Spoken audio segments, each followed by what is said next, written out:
शाळेच्या लोखंडी गेट खाली सुरक्षा रक्षकाचा मृत्यू। पिंपरी चिंचवड मधील धक्कादायक घटना। निष्काळजीपणामुळे गेला जीव। पिंपरी चिंचवड मधून एक अत्यंत धक्कादायक आणि चिंताजनक घटना समोर आली आहे। ताथवडे परिसरातील एका नामांकित शाळेत मोठे लोखंडी गेट कोसळल्याने सुरक्षा रक्षकाचा जागीच मृत्यू झाला आहे। या घटनेनंतर शाळेच्या सुरक्षा व्यवस्थेवर गंभीर प्रश्नचिन्ह उपस्थित झाले असून जर हेच गेट विद्यार्थ्याच्या अंगावर पडले असते तर किती मोठी दुर्घटना घडली असती याची कल्पनाच अंगावर काटा आणणारी आहे। नेमकी ही घटना कशी घडली आणि या प्रकरणी पोलिसांनी काय कारवाई केली आहे सविस्तर जाणून घेणार आहोत या व्हिडिओमधून। व्हिडिओ शेवटपर्यंत नक्की पहा आणि टाइम्स नाऊ मराठीच्या यूट्यूब, इंस्टाग्राम आणि फेसबुक पेजला फॉलो करायला विसरू नका। पिंपरी चिंचवड शहरातील ताथवडे परिसरात असलेल्या पोद्दार इंटरनॅशनल स्कूलमध्ये बुधवारी सकाळी ही दुर्दैवी घटना घडली। शाळेच्या प्रवेशद्वारावरील मोठे लोखंडी गेट अचानक कोसळले आणि त्याखाली शाळेत सुरक्षा रक्षक म्हणून कार्यरत असलेले संजय नागनाथ कांबळे वय वर्ष 52 असे दबले गेले। गेटचे वजन प्रचंड असल्यामुळे त्यांना गंभीर दुखापत झाली। त्यांना तातडीने उपचारासाठी रुग्णालयात नेण्यात आले, मात्र डॉक्टरांनी तपासणीअंती त्यांना मृत घोषित केलं। या घटनेनंतर शाळा परिसरात एकच खळबळ उडाली। विद्यार्थी, पालक आणि शिक्षकांमध्ये भीतीचं वातावरण निर्माण झालं। शाळेच्या प्रवेशद्वारावरील एवढे मोठे लोखंडी गेट नेमके कशामुळे कोसळले, त्याची नियमित देखभाल केली जात होती का? गेटच्या संरचनेत काही तांत्रिक त्रुटी होत्या का, असे अनेक प्रश्न उपस्थित होत आहेत। प्राथमिक माहितीनुसार गेटच्या देखभालीत झालेल्या निष्काळजीपणामुळे ही दुर्घटना घडल्याचा आरोप करण्यात येत आहे। स्थानिक नागरिक आणि मृत सुरक्षा रक्षकांच्या नातेवाईकांनी शाळा प्रशासनाच्या निष्काळजीपणामुळेच हा बळी गेल्याचा आरोप केला असून जबाबदारांवर कठोर कारवाई करण्याची मागणी केली आहे। या घटनेतील सर्वात महत्त्वाची बाब म्हणजे अपघाताच्या वेळी गेट खाली कोणताही विद्यार्थी नव्हता। जर शाळा सुरू असताना किंवा विद्यार्थ्यांची ये-जा सुरू असताना हेच गेट कोसळले असते तर मोठी जीवितहानी होण्याची शक्यता नाकारता आली नसती। त्यामुळे शाळांमधील सुरक्षा उपाययोजना, प्रवेशद्वारांची मजबूती आणि नियमित तांत्रिक तपासणी किती आवश्यक आहे हे या घटनेतून पुन्हा एकदा अधोरेखित झाले आहे। दरम्यान या प्रकरणाची माहिती मिळताच वाकड पोलीस घटनास्थळी दाखल झाले। पोलिसांनी पंचनामा करून मृतदेह शवविच्छेदनासाठी पाठवला असून सध्या या प्रकरणात आकस्मिक मृत्यूची नोंद करण्यात आली आहे। मात्र गेट कोसळण्यामागील नेमकं कारण काय होतं, त्यात निष्काळजीपणा झाला का, याचा तपास सुरू आहे। मृत सुरक्षा रक्षक संजय नागनाथ कांबळे यांच्या कुटुंबियांवर दुःखाचा डोंगर कोसळलाय। अनेक वर्ष प्रामाणिकपणे सुरक्षा रक्षक म्हणून काम करणाऱ्या व्यक्तीचा अशा प्रकारे मृत्यू झाल्याने परिसरात हळहळ व्यक्त केली जात आहे।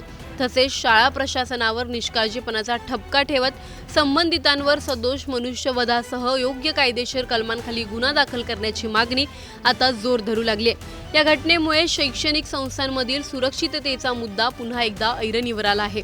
विद्यार्थ्यांच्या आणि कर्मचाऱ्यांच्या सुरक्षेसाठी असलेली यंत्रणा केवळ कागदावर न राहता प्रत्यक्षात प्रभावीपणे कार्यरत असणे किती महत्त्वाचे आहे याची जाणीव या अपघाताने करून दिली आहे। सुरक्षा रक्षकाचा जीव गेला, पण हा अपघात होता की निष्काळजीपणाचा परिणाम, याचा तपास आता पोलीस करत आहेत। मात्र शाळांमधील सुरक्षा व्यवस्थेचा प्रश्न पुन्हा एकदा गंभीरपणे समोर आला आहे। तुमच्या मते अशा दुर्घटनांसाठी निष्काळजी आढळणाऱ्या संस्थांवर कठोर फौजदारी कारवाई व्हायला हवी का? तुमचं मत आम्हाला कमेंट करून नक्की सांगा। व्हिडिओ लाईक व शेअर करायला विसरू नका। तसंच अशा नवनवीन अपडेट्ससाठी आणि माहितीपूर्ण व्हिडिओसाठी टाइम्स नाऊ मराठीला नक्की फॉलो करा।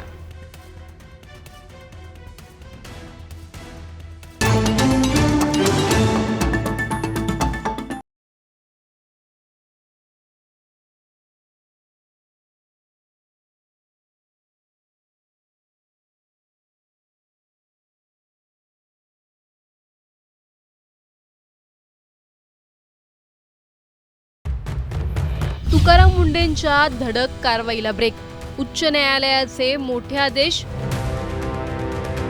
आधी नोटीस मग कारवाई, एफडीएला हायकोर्टचा दणका। गोळी आधी प्रश्न नंतर चालणार नाही, मुंढे पॅटर्नवर न्यायालयाचे ताशेरे। खरी कारवाई की फक्त फेम, मुंढेंवरच्या आरोपात तथ्य काय? अन्न आणि औषध प्रशासनाचे आयुक्त तुकाराम मुंढे यांच्या धडक कारवायांनी गेल्या काही महिन्यात राज्यभरातील हॉटेल्स, मिठाईची दुकाने आणि डेअरी चालकांमध्ये खळबळ उडवली होती. नियमभंग करणाऱ्यांवर कठोर कारवाई करत अनेक आस्थापनांचे परवाने निलंबित करण्यात आले. मात्र या मुंढे पॅटर्नलाच मुंबई उच्च न्यायालयाने मोठा ब्रेक लावला आहे. किरकोळ त्रुटींसाठी थेट परवाना रद्द करणे योग्य नाही, आधी सुधारणा करण्याची संधी देणं बंधनकारक आहे, असं स्पष्ट करत न्यायालयाने एफडीएच्या कार्यपद्धतीवरच गंभीर प्रश्न उपस्थित केले आहेत.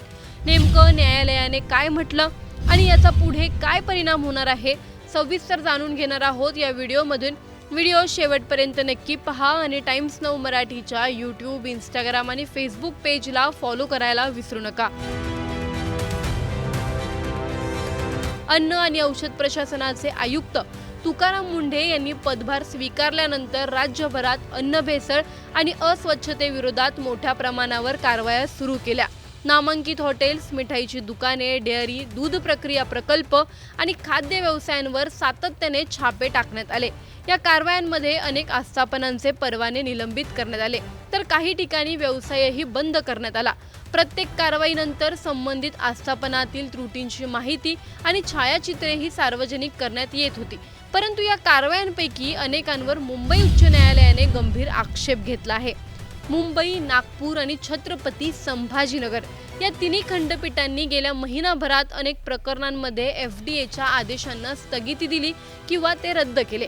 न्यायालयाने स्पष्ट शब्दात सांगितलं की कायदा सर्वप्रथम सुधारणा करण्याची संधी देतो, शिक्षा करण्याची घाई करण्याची परवानगी देत नाही. अन्न सुरक्षा आणि मानके कायद्यातील कलम 32 नुसार कोणत्याही आस्थापनात त्रुटी आढळल्यास संबंधित अधिकाऱ्याने सर्वप्रथम लेखी सुधारणा नोटीस द्यावी लागते.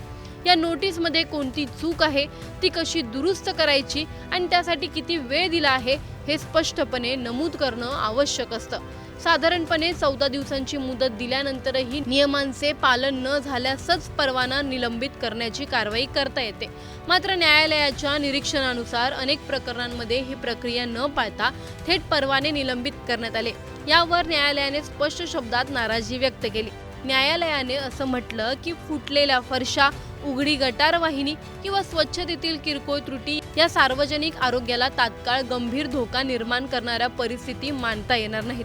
अशा कारणांसाठी थेट व्यवसाय बंद करणं कायद्याच्या चौकटीत बसत नाही. नागपूर खंडपीठाने वर्ध्यातील तब्बल 80 वर्ष जुन्या गोरस भंडार प्रकरणातही महत्त्वाचं निरीक्षण नोंदवलं. ताक तयार करण्यासाठी वापरलेला औद्योगिक बर्फ हा आरोग्यासाठी धोकादायक असू शकतो, त्यामुळे त्या उत्पादनावर कारवाई करता येईल. पण दुकानातील इतर किरकोळ त्रुटींमुळे संपूर्ण व्यवसाय बंद करणं योग्य नाहीये, असं न्यायालयाने स्पष्ट केलं. याचप्रमाणे छत्रपती संभाजीनगर खंडपीठाने अनेक डेअरी आणि दूध प्रक्रिया प्रकल्पांच्या परवान्यांवरील निलंबनालाही स्थगिती दिली. सुधारणा नोटीस न देता थेट कारवाई करणं म्हणजे नैसर्गिक न्यायाच्या तत्वांचं उल्लंघन असल्याचं न्यायालयाने नमूद केलं. मुंबईतील एका 4 स्टार हॉटेलचं प्रकरणही तितकंच महत्त्वाचं ठरलंय. स्वयंपाकघरात 2 किडे आढळल्यामुळे एफडीएने त्या हॉटेलचा परवाना निलंबित केला होता. मात्र न्यायालयाने स्वतंत्र समिती नेमून तपासणी केली. समितीच्या अहवालात जवळपास 95% त्रुटी दूर झाल्याचं स्पष्ट झाल्यानंतर हॉटेलचा परवाना पुन्हा सुरू करण्याचे आदेश देण्यात आले. दरम्यान फोर्टमधील प्रसिद्ध पूर्णिमा रेस्टॉरंटच्या सुनावणी दरम्यान न्यायालयाने एफडीएला आणखी कठोर शब्दात फटकारला. न्यायालयाने नियुक्त केलेल्या वकिलांनी मंत्रालय, विधान भवन आणि उच्च न्यायालयाच्या कॅन्टीनची पाहणी केली. या पाहणीत तेथील स्वच्छतेबाबतही अनेक त्रुटी आढळल्याचं समोर आलं. यावर न्यायालयाने थेट प्रश्न उपस्थित केला. जर खासगी हॉटेलवर कारवाई होते तर सरकारी कॅन्टीनवर का नाही? कायद्यासमोर प्रत्येक जण समान आहे, मग सरकारी आणि खासगी संस्थांसाठी वेगवेगळे निकष का?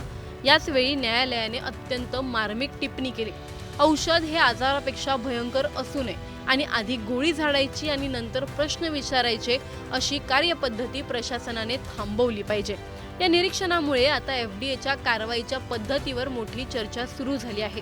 एका बाजूला तुकाराम मुंढे यांच्या कारवाईमुळे अनेक ठिकाणी अस्वच्छता आणि अन्न भेसळीविरोधात मोठी मोहीम उभी राहिली असं समर्थकांचं मत आहे, तर दुसऱ्या बाजूला कायद्याने दिलेली प्रक्रिया डावलून थेट परवाने रद्द करणं योग्य नसल्याचं न्यायालयाने स्पष्ट केल्याने प्रशासनाने कठोर कारवाईसोबत कायदेशीर प्रक्रियेलाही तितकंच महत्त्व द्यायला हवं, हा संदेश या निर्णयातून दिला गेल्याची चर्चा सुरू आहे. आता या निर्णयानंतर एफडीएची पुढील कारवाई कशी असेल, सुधारणा नोटीस देण्याच्या प्रक्रियेत काय बदल होतील आणि आधी निलंबित झालेल्या इतर प्रकरणांवर त्याचा काय परिणाम होईल याकडे राज्यभरातील हॉटेल व्यावसायिक, डेअरी चालक आणि ग्राहकांचं लक्ष लागलं आहे. तुमच्या मते सार्वजनिक आरोग्याच्या दृष्टीने प्रशासनाने कठोर कारवाई करणे अधिक महत्त्वाचे आहे का, की कोणतीही शिक्षा करण्यापूर्वी प्रत्येकाला सुधारण्याची संधी देणे आवश्यक आहे? तुमचं मत आम्हाला कमेंट करून नक्की सांगा. व्हिडिओ आवडल्यास लाईक व शेअर करायला विसरू नका. तसंच अशा नवनवीन अपडेटसाठी आणि माहितीपूर्ण व्हिडिओजसाठी टाइम्स नाऊ मराठीला नक्की फॉलो करा.